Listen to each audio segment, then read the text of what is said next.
U proteklih nekoliko godina samo za izgradnju Koridora 10 Evropska investiciona banka je izdvojila 590 miliona evra, ali je znatna sredstva investirala i u rekonstrukciju kliničkog centra u Beogradu, dok bi u narednoj godini trebalo da se krene i sa izgradnjom Novosadskog.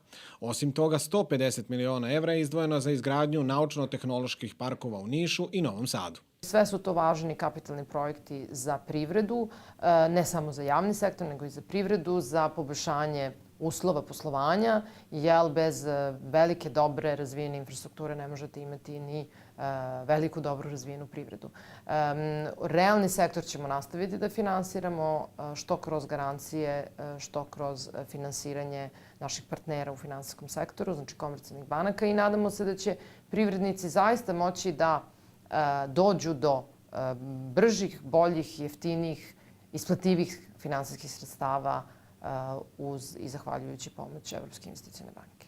Pre nego što ste došli u Beograd na ovu poziciju gde ste sad, u Evropskoj investicionoj banci ste se bavili javno-privatnim partnerstvom. To je nešto što kod nas stalno počinje, a nikako da se završi. Imamo, a nemamo takvih projekata. Oni su zapravo korisni i za privatni sektor i za državu, koja manje troši svojih sredstava iz budžeta.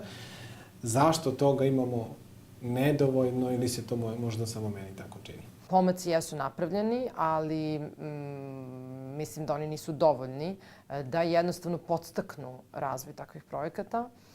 Imate problem poverenja investitora, koji da bi ušli u dugoročni ugovor od preko 20 godina sa jednom zemljom na centralnom nivou ili sa jednom lokalnom samoupravom na lokalnom nivou, moraju da imaju poverenje u te partnere.